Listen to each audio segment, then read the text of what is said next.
Virginia staff. And each of them have 90 seconds to ask a question. And that clock keeps running while you're applauding. So I know one of them told me that they tried to speak over it last time because they knew they had only 90 seconds. So we really would like you to hold your applause until they are through the questions so that we've got time. And even after they've answered them, we've got a strict time limit on the amount of time we have. So your applause is good, but it does cut short the candidate's ability to answer questions. And now, for the rules that we've had, no one is allowed to video or tape this debate except the credentialed media people that are in the back of the room and various places. I mentioned Gina is going to be our timekeeper, and our moderator is Dr. Bob Holsworth. He is well known to all of you here in Northern Virginia as a political commentator and a political analysis that you see frequently on television and quoted in the newspapers. With that, let's give a warm welcome to Dr. Holsworth and get started with the debate. Bob?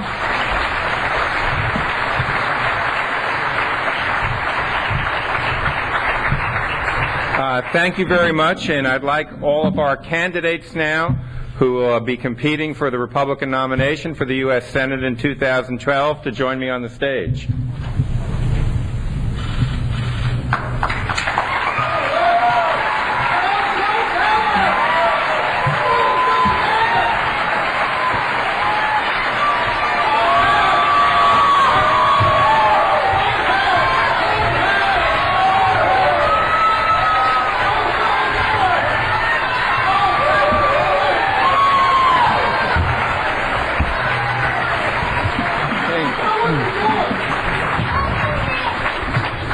It's always good to have an enthusiastic crowd.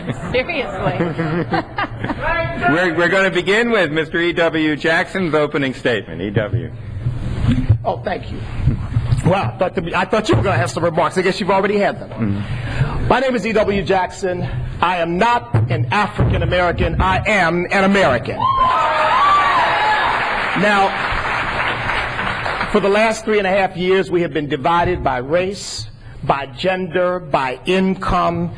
The federal government has been turned into an attack dog against business and entrepreneurship. For the last 3.5 years, we have been told that everything about this country seems to be wrong, that we need to apologize for who we are, that we need to send out to the world a willingness to bow to the will of others.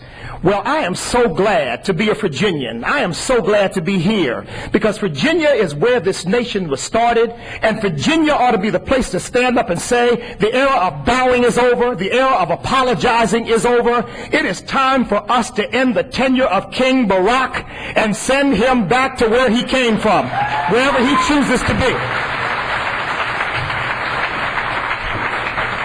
And my friends, it is up to us to do it.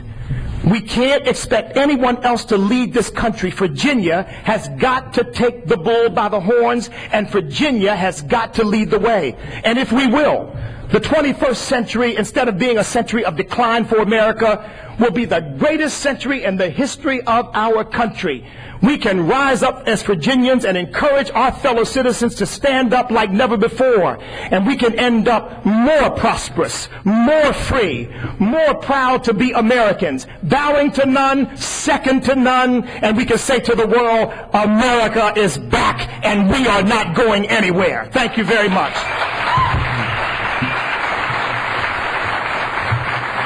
Second opening statement from Ms. Jamie Radke. Good evening. You know, this election in 2012 will define the type of America our children grow up in, what prospects they have, their freedoms, and their opportunities. Now, let's be clear. The biggest impediment to our prosperity and our freedom is a $16 trillion debt. We cannot keep spending this way. If we don't deal with spending, nothing else is going to matter. Debts of this size kill job growth. But they also eat away at the very fabric of our society. Just look at Greece. We cannot do this to our children. We cannot continue to spend away their future. Now, this is battleground Virginia in 2012, and we must win the Senate seat. You know, we have loyally rewarded and supported George Allen for the last 30 years. But this moment in time does not call for politics as usual. We can't have candidates that are benefiting from federal stimulus money or benefiting from Fannie and Freddie at the expense of Virginia taxpayers. Congress must stop picking winners and losers. We must stop distorting the economy. And we've got to stop eating at the trough of political cronyism. I can tell you one thing. Barack Obama's left-hand man, Tim Kaine, will not run to the right of me on spending. America is faced with a new set of problems. And all across the country, we see voters who are being drawn to that new generation of conservative leadership that stands steadfast and loyal to the Constitution. Tonight, I'm asking for your support to be the Republican nominee so we can beat Tim Kaine in November and define America's greatness. Thank you.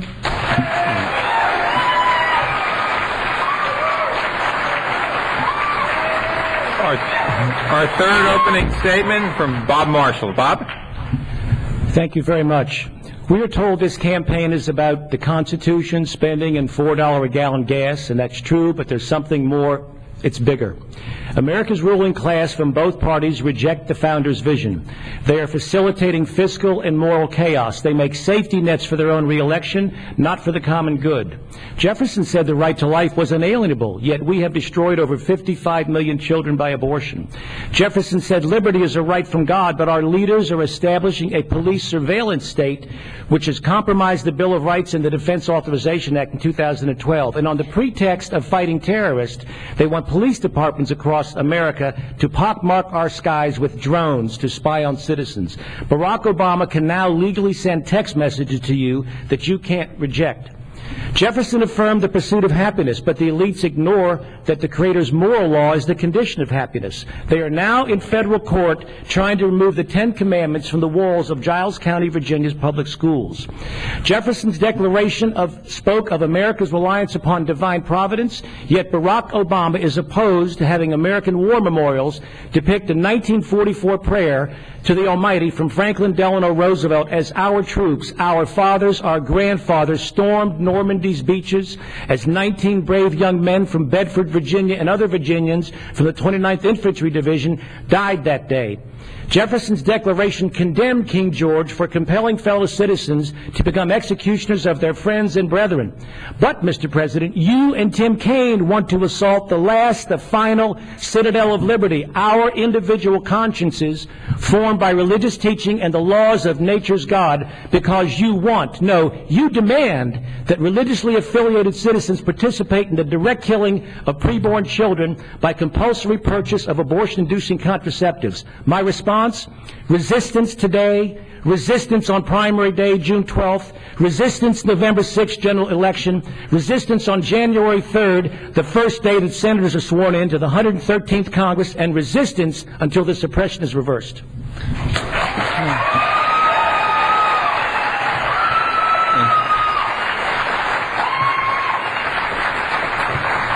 Our final opening statement from George Allen. George? As we head into this Memorial Day weekend, I want to express my heartfelt gratitude to all those who gave their lives protecting our freedoms, and especially those who served in World War II who liberated my mother. We're grateful to all the veterans and their families and those who are serving us today. That legacy of freedom is what this election is all about. What kind of future will we leave for our children and our grandchildren? Far too many young people are graduating from college without jobs, but with mountains of debt, both of their own and from Washington. As parents, we always want to make sure that our children are going to have a better opportunity to achieve their dreams than what we had growing up. And that's why I got off the sidelines and into the fight in this pivotal Senate seat. I envision a better future than what we're having to endure these days. I believe it's time for America's comeback, a comeback that will reinvigorate the entrepreneurial spirit of our country with pro-job growth policies, including more simple, fair, and competitive taxes, reasonable federal regulations, affordable and plentiful American energy, and empowering educational opportunities, all of which will send a message to the world that America is open for business again.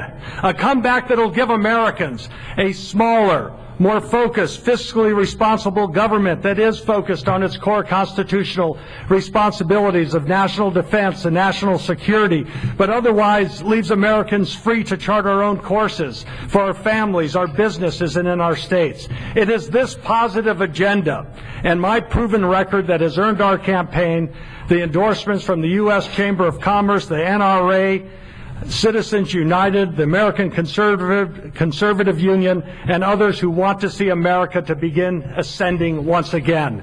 2012 is our generation's rendezvous with destiny. It is our time for choosing, and freedom hangs in the balance. Thank you.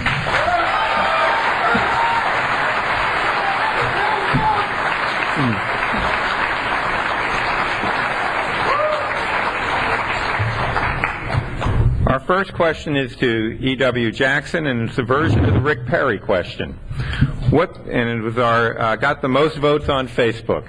What 3 specific regulations would you target for elimination that you think would improve American society and shrink the size of government? Well, the first regulation that I would eliminate is the one that says that the IRS has a right to tell churches what they can and cannot say and who they can and cannot speak up for. That's number 1. But you know, I've got a better idea. Let's do away with the IRS, and let's have a fair tax.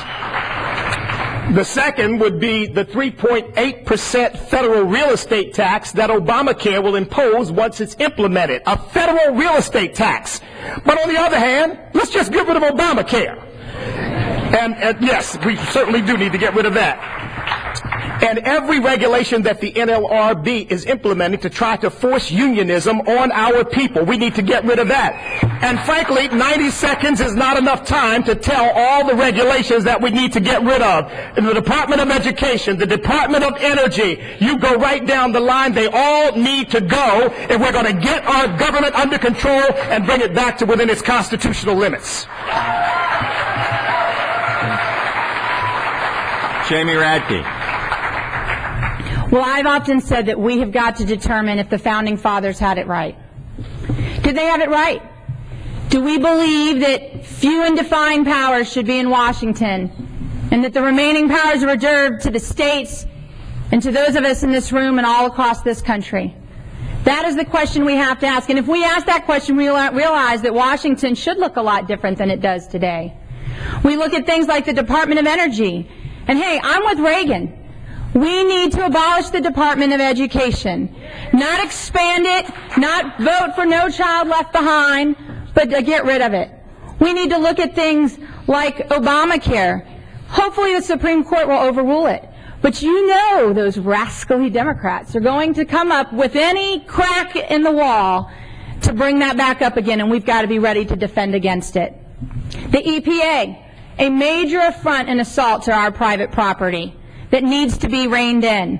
Dodd-Frank, that is squelching private investment and business's ability to be able to expand. And the IRS, I've been a long-time proponent of the fair tax that would bring $10 to $15 trillion of American business back to the U.S., create transparency, and put us on a level playing field with China so that we're at the same tax rate. There are a number of things that need to be done to rein in the regulations. The most important thing that must happen in Washington, D.C., we've got to downsize Washington.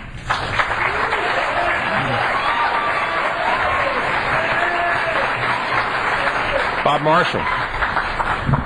Let's get basic. First of all, you elect the Congress to write the laws, not bureaucrats. They should not be delegating this authority out to people that you can't hire or fire. So if Congress can't understand the regulations, they shouldn't delegate it out to somebody else. When I worked for Bob Dornan, I used to draw up budget amendments to block IRS regulations. I did it successfully. I got one with Congressman Dornan and Senator Eagleton to protect private schools from having to prove that they weren't racially discriminatory. Our system is you're innocent until proven guilty. The IRS has it in reverse.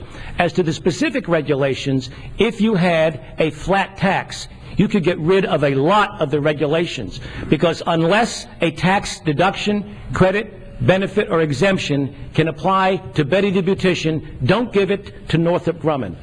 K Street lawyers, you're going to need to get a job if I get in the United States Senate. Number two, the cap and trade regulations that are coming out without congressional authority because they're too gutless to pass it and they palm it off to somebody else to shut down our coal industry, our energy industry, and make us dependent upon the whim of foreign dictators for our industrial power is wrong. Third, I would say the mileage requirements need to be adjusted or even abolished, because when they raise it, you're compromising safety with people getting crashes. George Allen. Well, there are a lot of them. Specifically, number one of the first regulations I would target for elimination would be EPA's regulations of CO2. Tim Kaine has been in favor of what is called this cap and trade energy tax scheme that would cause skyrocketing electricity costs, enormous job losses, and adversely affect the competitiveness of our country. As people figured out what this cap and trade energy scheme was, they couldn't get it passed through Congress. So now the Obama administration is bypassing Congress and doing it through EPA, these unelected, unaccountable bureaucrats. What the effect of this would be is banning coal for electricity generation, which means in a few years would be feeling the same pain paying our monthly electric bill as we're feeling at the gasoline pump. And so that's the number one regulation, and a lot of others from EPA as well. Secondly, another prime target are the mountains of regulations that are emanating from Obamacare, which Tim Kaine calls a, quote, great achievement. Now, I know that it is an impediment to hiring people. It's really tough on small businesses. It is tough on people who are going to be losing their health insurance, and for some, it's an infringement and trampling on their religious freedom. Washington's regulators need to be regulated. Any sort of regulation that has an impact of over $100 million on families and businesses ought to be voted on by members of the Congress. What we need to do is restore representative democracy in Washington and take our destiny from the bureaucrats and give them to we, the people.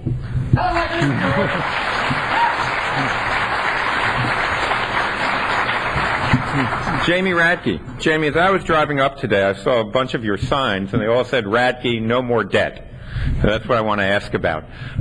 Earlier this week, Congressman Scott Ridgell said he wouldn't sign the no tax pledge of Grover Norquist because it could get in the way of taking tough measures to address the budget deficit. And on the Facebook page, we had a number of questions saying, would you support, or would anyone support, the automatic cuts that the last Congress passed to the defense budget in order to reduce the budget deficit? So could you talk about the budget deficit? Would you support defense cuts to address it? And do you agree with Congressman Ridgell? Well, I'm the only candidate that has made spending and the debt the primary focus of this election, because I believe that if we don't deal with spending, nothing else is going to matter. The crisis is on the horizon. And I have come up with a plan called My 2 Cents to balance the budget and end deficit spending in 5 years. It says that we would freeze federal spending at current levels so Washington, D.C. doesn't get that automatic pay increase where they expand at the expense of the rest of us. And we would cut 2 cents off of every federal dollar spent. You would balance the budget actually in 4 years. I give 5 for a little bit of cushion. But that is a bold plan, but what it shows you is that we can balance the budget and be reasonable about it without having to take the draconian measures that we've seen that's taken place in Greece and other places throughout Europe. It can be done. Now, the problem that we have, I don't support sequestration, which is what you've led to. The problem we have is that the Democrats dodge and wait till the debt ceiling increase comes along. And then they say, well, we have to increase the debt ceiling, but then we'll talk about spending. And somehow, miraculously, the spending conversation never comes up after they raise the debt ceiling. So I'm opposed to raising the debt ceiling. I am for eliminating all the special interest and loopholes built into the tax code. We can't pick winners and losers, friends. We as conservatives and Republicans have got to have credibility on this issue. We can't pick our favorites and tell the Democrats they can't pick theirs. We've got to have that flat, fair tax.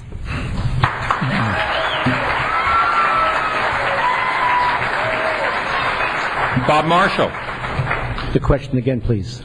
It's a long one. The question is on the debt, and essentially Congressman Ridgel came out this week and said that, in a letter to his constituents, that he would no longer take the Norquist pledge not to raise taxes. And the second part of the question has to do with the automatic spending cuts that the last Congress enacted that would hit the defense budget. Do you support those cuts in order to reduce the deficit, and do you agree with Congressman Ridgel? Well, to abdicate the spending power to a committee is to violate the Constitution, because the whole Congress is supposed to be responsible for this.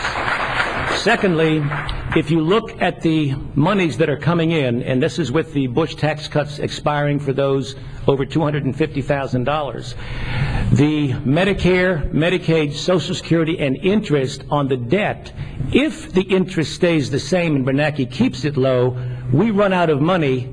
Revenues equal expenditures in 2022. If the interest rate changes, it comes closer. So I question whether or not just cutting 2% would work here. We have to look at cheaper ways to do the same services. We should allow families who have loved ones to be able to put them in adult daycare rather than park them in nursing homes. This would save a considerable amount of money. We need to look at adjusting the age of recipients for the benefits for Social Security, because the lifespan has increased. As for this, my understanding is once you take Grover's pledge, it's good till the second coming, so I don't know how you get out of this at this point.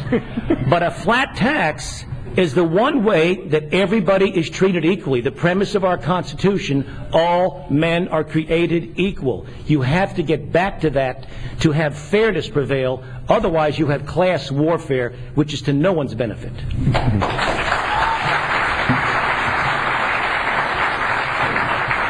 George Allen. We can find savings and eliminate waste in every single government agency and program. We need to get our spending under control, and we do need to rein in the federal government. Leadership, though, is about setting priorities. And one of the top responsibilities of the federal government is national defense and national security. I was against that debt ceiling deal back last summer because I thought it would fail to address our country's very serious fiscal problems. Number one, it didn't have any concrete balanced budget amendment or any enforceable spending caps. They punted tough decisions to yet another commission, the super committee, which, if it failed to act, would cause devastating impacts for our military readiness as well as jobs in Virginia. And all of this while adding trillions to our national debt. So what did we end up with?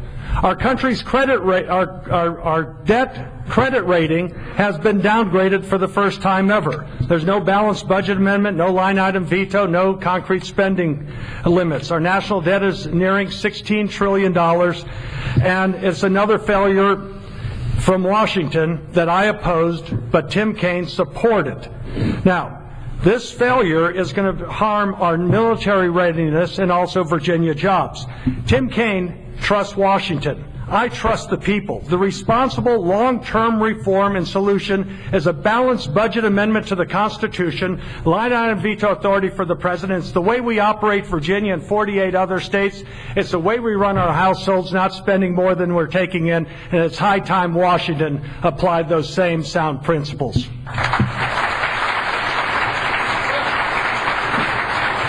E.W. Jackson. Well, first of all, I have nothing but respect for Scott Ridgel, but I beg to differ with him in this instance. I did sign the pledge because I think that the American people are tired of being taxed. We've been taxed enough already. And that it's about time we had some people in Washington who believe that the problem is not a revenue problem, but a spending problem, and we've got to get that under control. Now, I abhor what both Republicans and Democrats did with this super committee and this pending sequestration cuts that are about to happen, and the potential devastating impact it will have on our Defense Department. As far as I am concerned, it's criminal. Our veterans and our active duty military personnel are already feeling the pressure from cuts that this administration is doing now. Sequestration would be absolutely devastating. So we simply can't do that. Now, I believe that we've got to look at going back to 2008 spending levels. I believe that if you don't do that, if you simply talk about a freeze, it's been tried on multiple occasions. It has never worked. When you try to compromise over a freeze, you know what you get? You get a melting of the freeze and you drown in red ink. I mean, you're right back where you started. We've got to shrink the size of government. We've got to do it.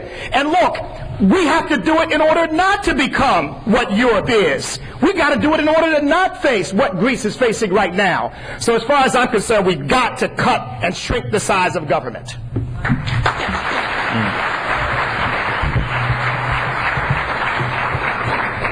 Bob Marshall. Bob, you were one of the first people in the General Assembly to come out about the unconstitutionality you felt of Obamacare. If this, we haven't got to the question yet. if the Supreme Court decides that Obamacare is unconstitutional, what 2 or 3 key features would you think need to be put into health care reform to improve the system? And would you support continuation of provisions that require insurance companies to enable parents to cover children to age 26 and to cover people with pre-existing conditions? If children live at home, I would say yes, go ahead and cover it. We've got a bad economy, and the same risk shouldn't be taxed or charged at a different rate just because they're outside or somewhere else. But I actually had a conversation about this with Mark Warner at the UVA Virginia Tech football game. And we were going back and forth, and it took me, well, it's true, it took me about 4 minutes to convince Mark Warner that the Obamacare probably was unconstitutional. He said, "Bob, that's not my main concern."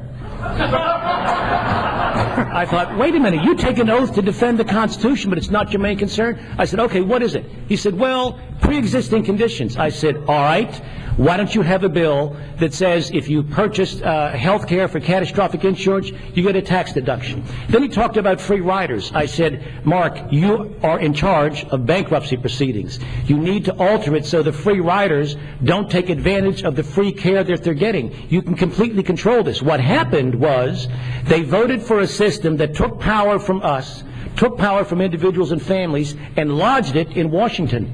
That is wrong. That is the mark of a creeping tyranny in this country, and I don't intend to tolerate it.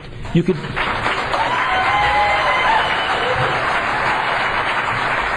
Lastly, if we give money to medical schools, you need to say, as condition of entrance into this medical school, you will abide by the Hippocratic Oath. You're not here for banking, and when you graduate, you abide by the Hippocratic Oath. Respect for all life from conception till natural death. George Allen.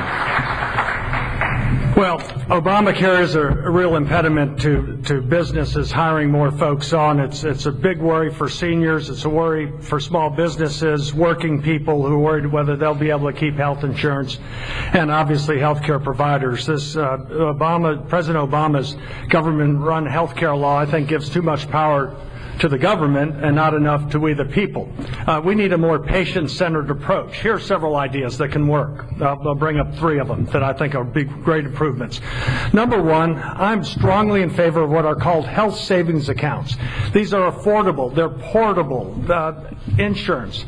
If you move from job to job, you don't have to worry about a pre-existing condition that you may have or someone in your family because you have that insurance. It goes with you. And that's a reform that must be implemented and fostered.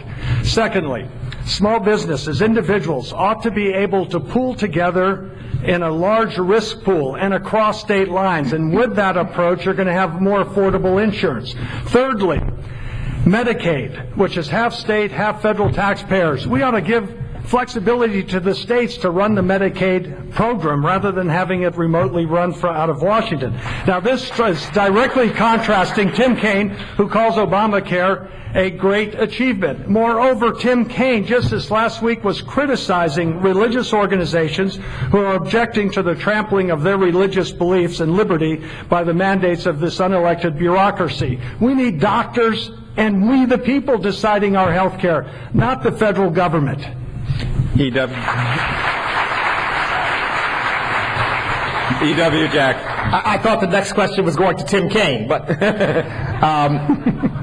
look, Our healthcare system needs serious reform. But there is a much, much bigger problem that we've got to look at before we can solve the healthcare problem. This is what we face with it now, which is, what does our Constitution provide for? What does it allow? You know, I favor forming a constitutional caucus in the United States Senate for the purpose of examining legislation, examining regulations, and trying to determine whether they are in keeping with our Constitution, because if they are not, we are going to go off the deep end every single time. Now, healthcare reform is a tremendous idea. We certainly need healthcare reform. We want to, look, I'm a minister. I want to see people have the healthcare that they need. Now, call me hardcore, but I think it's a shame that we've allowed our economy to get to a point where we think that having parents provide healthcare for 26-year-olds is something to brag about. I mean, we ought to have, when I was 26 years old, I had a wife and children and my own home and family. I mean, we need to create jobs in our economy that will allow people to take care of themselves, those who can. That's number one. And then we need to put free market principles in place that will allow people to apply those principles to the purchase of health care, because here again, you get the government out, you get free market principles in, prices come down. Jamie Radke. Well, let's not forget, with all this discussion, that we have the greatest health care in the world. I don't see people flocking to Canada or flocking to England. They flock to the United States of America because we do have the greatest health care in the world. And we've got to stop, even as conservatives, looking to Washington, D.C. to solve our health care problems. I believe in federalism. I believe in the balance of power. And we've got to stop looking to Washington, D.C. for every one of our problems. Tort reform is very important. Tort reform is a big problem, but tort reform belongs at the state level. That policing power belongs to the states. Now, we've got to have credibility on this issue if we're going to go up there and fight against Obamacare as it creeps up. We cannot have somebody that's run and been a senator who voted for the largest expansion of entitlements since Lyndon Johnson's Great Society. That is not credibility on the issues. If we're going to beat Tim Kaine in November, we've got to have proposals like a block grant of Medicaid to get Medicaid out of Washington, large health savings accounts. Paul Ryan, we need to embrace Paul Ryan's reform on entitlements of Medicare and Social Security. But I'll tell you, we don't need a caucus. We don't need more talking heads in Washington trying to tell us what the problems are. We know what the problems are. What we need to do is live within our constitutional limits.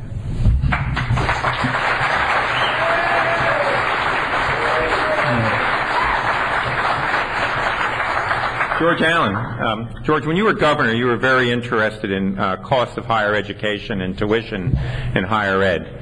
And recently there have been any number of stories about the growing debt at Virginia's public colleges and universities.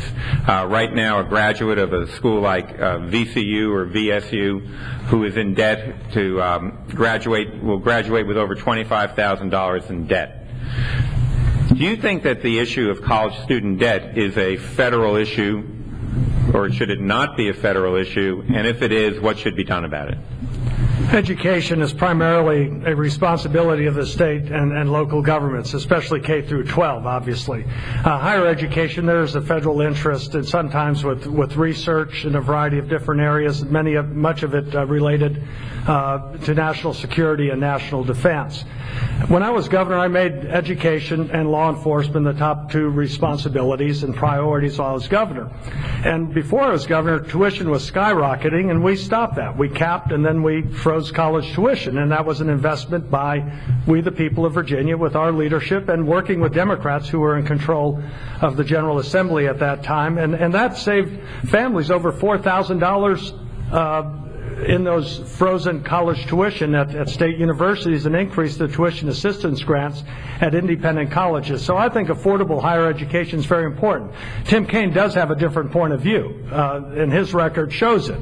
During his 4 years, tuition went up by over 30%, which makes it really tough for lower and middle income families, especially if they end up with 2 children in college at the same time. So I think at the federal level there can be assistance, but it is secondary, and we should not be raising taxes for it as is being proposed now. There you can streamline programs.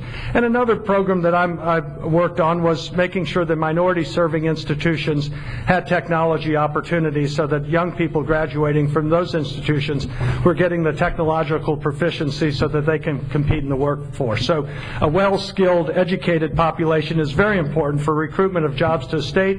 It's important for the country, but the lead needs to come from the states. E.W. Jackson. Well, to answer the question whether the federal government should be involved in financing college education, look at the government schools we have all across the country. How's that working out for us? I think it's very clear that we've got to get the federal government out of the business of providing things that the Constitution doesn't give it any authority to provide in the first place.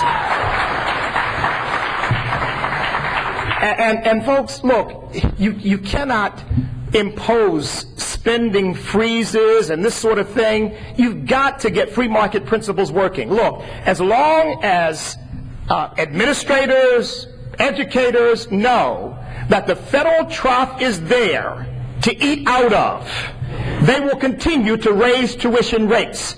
It seems that no matter what happens in the economy, college tuition continues to rise. No matter how high the unemployment rate is, college tuition continues to rise. And the reason why it continues to rise is they know that there is an absolutely, seemingly infinite source of funding that they can turn to the federal government to get with loan guarantees and grants and so forth. No, I think we've got to bring this back to a state level. And once again, we've got to get our economy working so that our young people don't have to get in debt in order to make their way through college. We don't want them graduating with a burdensome debt on their backs that makes it that much more difficult for them to get started. My wife and I pretty much worked our way through college, working jobs here and there. We've got to get the economy going so that these young people can have a real chance. Jamie Radke. Well, I'm with Ronald Reagan on this one. You remember when he ran for president, was to abolish the Department of Education. And yet he didn't just find resistance in the Democrat Party, he found it in the Republican Party as well. We've got to stop looking at Washington to be all our answers. Look, we need politicians that are going to be honest with us and tell us the truth. We've got to have credibility on this issue. We've got to stop preaching a perverted version of the progressive message. It shouldn't be price control, should not be the answer to education. That's not the answer. It's the free market. We need to stop having the federal government involved in our grants and loans. I've said in the last 2 debates already that it artificially inflates rates when we do that, when we have Washington involved. We've got to have, most importantly, education has got to be with parents. It belongs with parents. They need to have control of their education, not Washington, D.C. Education is very important. And we have competition in every other part of our society. The car industry, the healthcare industry, everywhere else. And yet somehow we think that we can't have competition in education.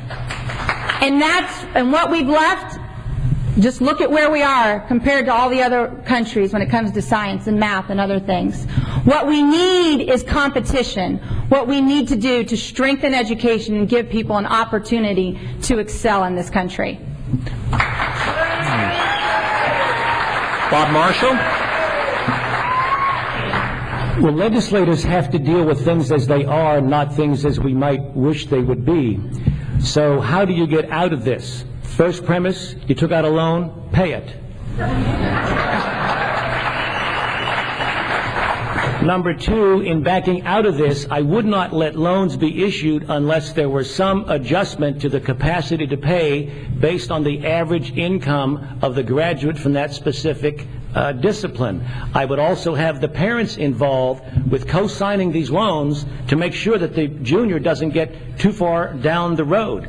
We have to find a way out of the present situation to get to where nirvana is, I guess, where there is no Department of Education. And by the way, the only way to do that would be to ensure that all the workers, all the employees of the Department of Education would receive a severance pay, would receive some kind of job retraining, and would receive some kind of credit for the time that they are there for the retirement. You say, that's an agency that shouldn't have been there in the first place. Correct.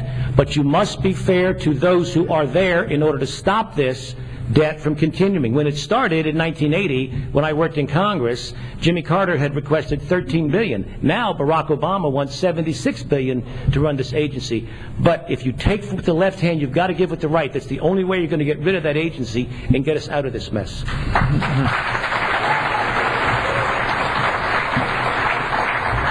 I'm going to start back down the other way with the question. So if I could start with Bob Marshall here. Bob, you've spoken about the constitutionality of American foreign policy, and here's a question from the Facebook site. Would you support deployment of American troops in Iran or any other country without first having an effective declaration of war by Congress? And if I could just add a contemporary question, John McCain has recently said that he thinks the United States needs to be more aggressive in providing air support in Syria. So if you could tell us a little bit about A, your principle, and B, whether you support Senator McCain's position on Syria. Number one, before I would ever consider the use of military force, I would have to go and understand, are the four conditions of a just war being met? If they're not being met, I wouldn't want to do this. You have to have a serious prospect of success.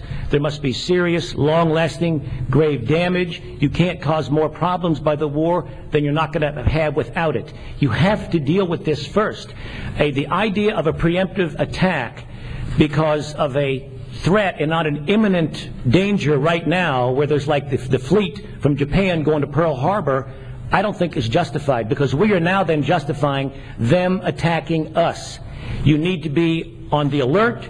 You need to have, on-the-ground intelligence. You have to be watching people with satellites. But to do that is, I think, to undermine our own security in the long run. So, yes, you have to watch Iran, but I would also applaud efforts like an American Jewish gentleman took some Muslim clerics over to Buchenwald and Auschwitz and showed them this, because the premise, if you can believe Ahmadinejad any day of the week, is the Holocaust never happened. Go and assume and assert the contrary with their assumptions. At least see what they're thinking about this before you rattle the saber. War is the most awesome responsibility that a member of Congress has. I don't want to send in your daughters and your sons in harm's way without sufficient justification. Jamie Radke. You know, I grew up in a military family. My dad was an F-4 pilot, and we did the family lifestyle of moving every 3 years. In fact, it's actually what brought us here to Virginia, and actually graduated from the schools up here in Fairfax because he was at the Pentagon. And I know the seriousness of war. I know I've seen evil up close and personal. I mean, as a matter of fact, we lived in West Germany during the Cold War.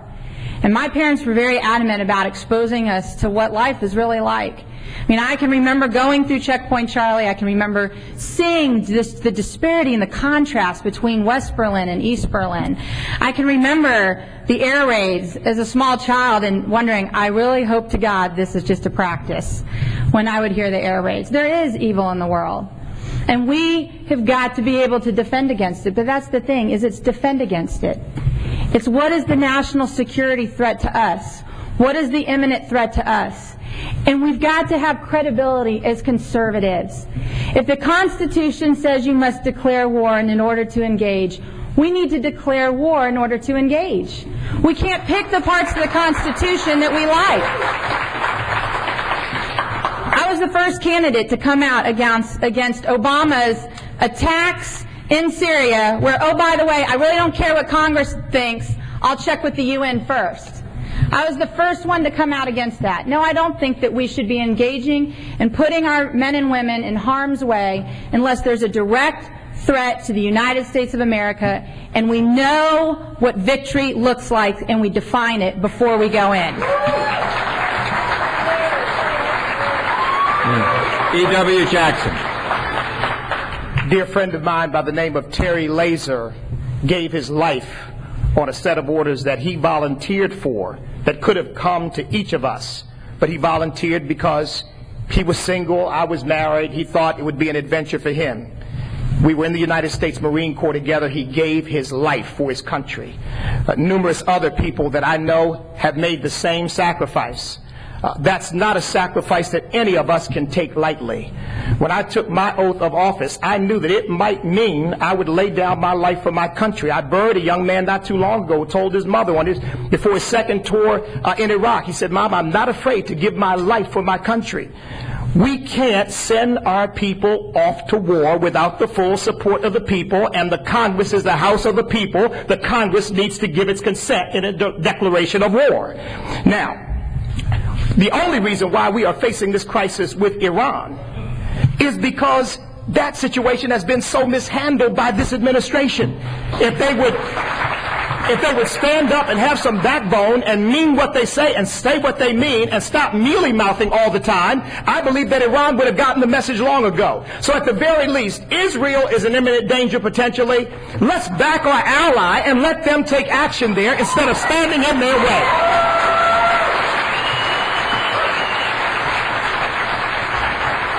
Now, as far as Syria is concerned, absolutely not.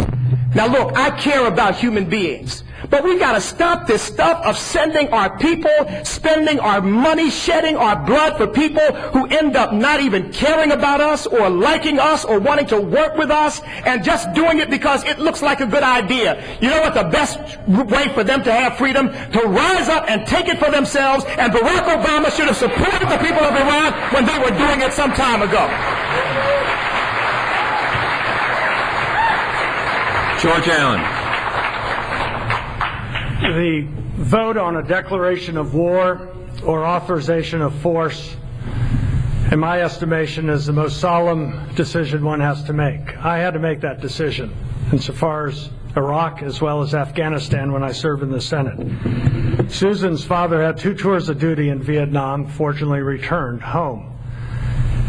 The concern I have is not whether you have an authorization of force, it's whether or not our military is going to have the equipment, the armaments that are up to date, their safety being paramount as they're trying to protect our freedoms. Right now we're talking about that debt deal that Tim Kaine supported and I opposed. I really worry about the military readiness of our country, regardless of whether there's an authorization of the use of force. Bishop Jackson's also right in when you're talking about Iran. What a missed opportunity. When the people of Iran rose up wanting a fair and just society, our president stays quiet. Ronald Reagan would have said we're on the side of those who want freedom. Natan Sharansky, who was in the Gulag, heard Ronald Reagan calling the Soviet Empire an evil empire, and that gave them heart. And that was an opportunity to have an indigenous regime change. We need to stand with Israel. And this is not just Israel's fight and worry with Iran. Iran is making deals with Venezuela. Iran's been killing our soldiers with IEDs. Those could be nuclear devices. There needs to be strong and forced sanctions. They need to stop their nuclear program. It has to be dismantled. You need to have verifiable inspectors to make sure that they don't, because we must prevent Iran from getting nuclear weapons.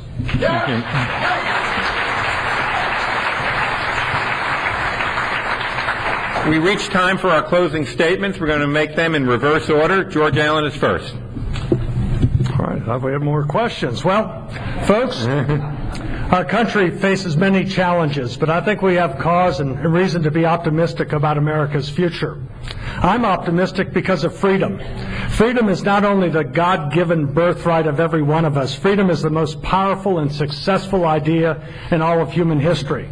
Our nation was founded on freedom, but these days Americans' freedoms and opportunities are at risk because of the overspending, over-regulating, irresponsible big government policies of President Obama, Tim Kaine, and their Washington allies. They don't seem to understand that the best social policy, the best social program is a job in the private sector. This election is about setting our course for America's comeback by trusting free people to make decisions for themselves and for their families, unleashing our free enterprise system with fairer and more simple taxes, reasonable regulation so that job-creating entrepreneurs can actually start and grow a business. This election's about allowing us the freedom to use the blessings of our plentiful American energy resources for American jobs, for a better quality of life, for a more competitive country, for national security, and keeping our money here in the United States of America. It is about the freedom to choose our doctors and get the best quality medical care rather than having government bureaucracies ration care. It's about protecting worker freedom, the right to work without being compelled to pay union dues as a condition of holding a job. It's about protecting our individual freedoms guaranteed to us in our Constitution, freedom of religion, the natural right of self-defense, private ownership of property, and the prerogatives of the people in the states. My friends, if you want to see a renaissance of freedom, of ingenuity and opportunity, then I respectfully ask for your help and your vote on June 12th and in November. And keep smiling, because what we're doing is we're helping our fellow Americans catch their dreams, and we're standing strong and positive for freedom. Thank you all so much.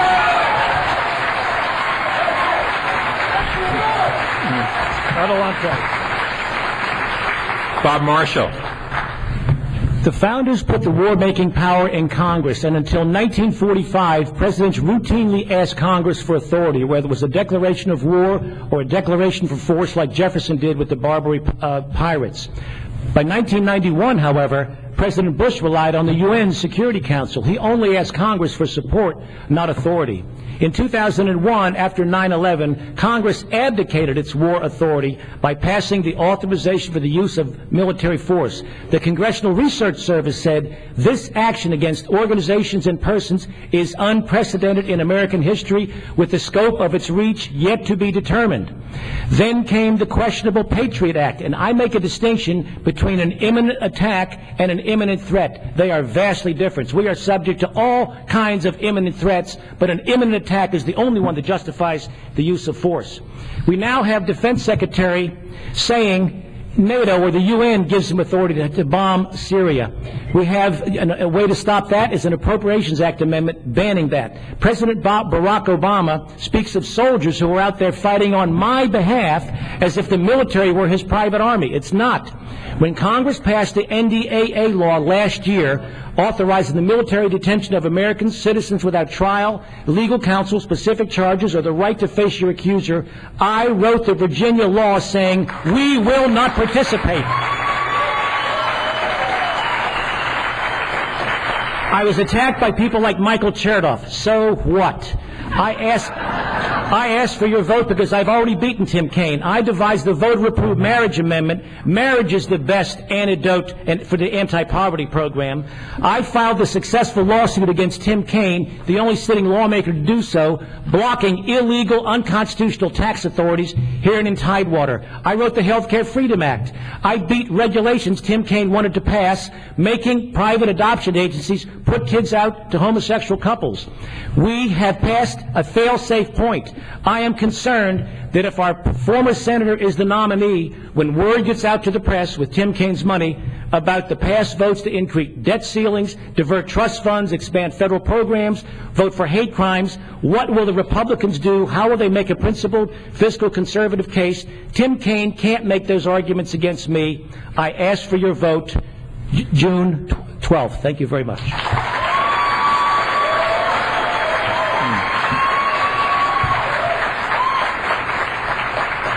Jamie Radke. Well, I want to thank all of you for coming out here on Memorial Day weekend.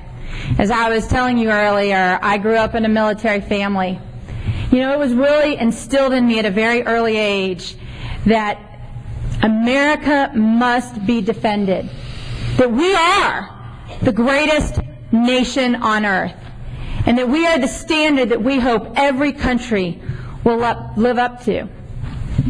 Now, my husband John and I, we've built our family on strong faith, on American values, and on responsibility. The problem is, John and I see a country that's in decline. We see a culture that's in decline. And I see a president who's happy to preside over a $16 trillion debt In fact, his policies continue to expand that debt exponentially. I see a president who has deliberately strangled business with higher taxes, discouraged investment, and imposed unjustified regulations. I see a president who thinks that it is wise and ethical to steal your money out of your wallets and give it to somebody else. And I see a man in Tim Kaine, Obama's left-hand man, who thinks and will do everything to advance that agenda of decline. We need a new generation of courageous and conservative leadership that will fight for your family and my family. I ran out of the conviction and the passion for my children and for your children. We need fighters in Washington, D.C. We need our voice to be heard. And if you will honor me with your vote on June 12th, I will go up there and I will fight for you and I will be your voice and we will reclaim America. Thank you.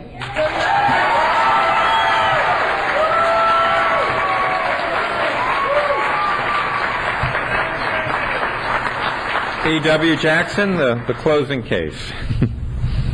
235 years ago, our founding fathers, primarily Virginians, established this great nation, the most unique nation in the history of mankind.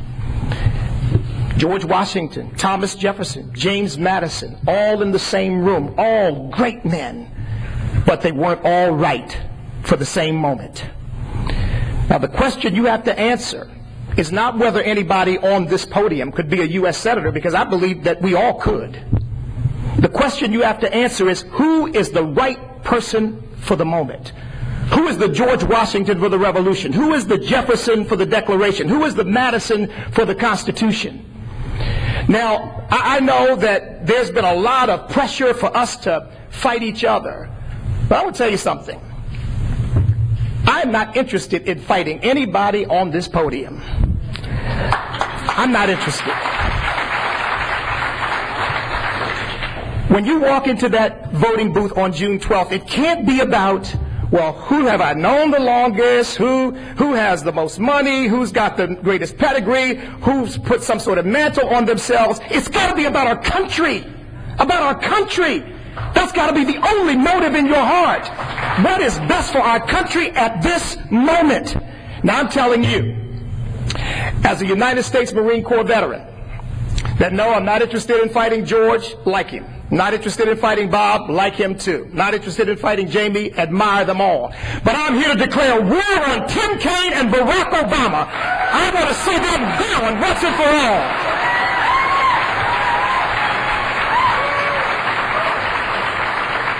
And if you give me the opportunity, I will send Barack Obama back to whatever home he chooses and send his court jester Tim Kaine with him. And on the morning of June 13th, I will reach out to my colleagues and we will heal any differences that might exist between us. And together, we're going to take back our country, restore our Constitution, and make the 21st century the greatest century in the history of the United States of America. God bless you, and God bless the United States of America.